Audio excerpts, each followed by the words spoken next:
কিয়ামতের আগ দিয়ে সমাজে ফিতনা ফাসাদ বেড়ে যাবে। পারিবারিক ফিতনা আমাদের আছে না নাই?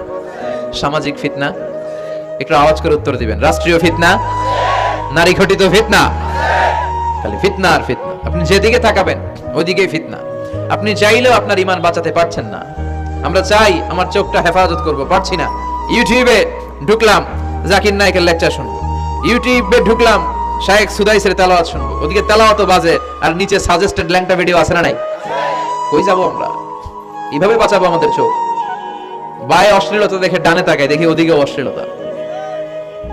আবার বায়ে তাকায়, ওখানে অশ্লীলতা। সামনে তাকাই, অশ্লীলতা। আবার পেছনে তাকাই, অশ্লীলতা। নিচে তাকাই, অশ্লীলতা। উপরে তাকাই, ওদিকে অশ্লীলতা। আমরা যাব কই? আর নাযার সাহামুন মাসমুম মিন সিহাম ইবলিস। এই দৃষ্টি শয়তানের বিষ মাখানো তীরবানের মধ্য থেকে ভয়ঙ্কর তীর। এই তীর দিয়ে শয়তান যুবক যুবতীদেরকে কাবু করে ফেলে। একটা যুবক যুবতীর মধ্যে প্রথমে আই কন্টাক্ট হয়। কি হয়? প্রথমে আই কন্টাক্ট, চোখে চোখে একটা ভাব বিনিময় হয়। হ্যাঁ, এরপর এসএমএস এর আদান প্রদান হয়। কথা বলেন। এরপরে ডেটিং হয়। ডেটিং কি হয়? এরপর হয় গার্লফ্রেন্ড বয়ফ্রেন্ড। আছে না নাই? এগুলো ভুই করে নাই? ভুই ঘরের ছেলেপেলেরা আল্লাহওয়ালা। হ্যাঁ, কি ভয়ঙ্কর অবস্থা। আমরা ছোটবেলায় এই সমস্ত গার্লফ্রেন্ড বয়ফ্রেন্ড কি বুঝতামই না। এখন ক্লাস 5 থেকে শুরু। ক্লাসে যারা যারা আছে ভাগাভাগি হয়ে যায়, কোনটা কার। আছে না নাই? কয় এটা আমার, মানে আমার ফ্রেন্ড, এটা আমার এই কি ফ্রেন্ড, গার্লফ্রেন্ড।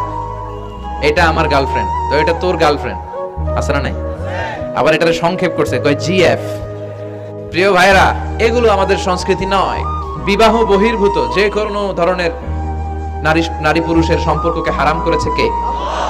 আসুন আমরা বিয়েটাকে সহজ করি, আর্লি ম্যারেজ ক্যাম্পেইন করি। আর কত বলবো? যতদিন বেঁচে থাকি বলবো, বিয়েটারে সহজ করে দেন।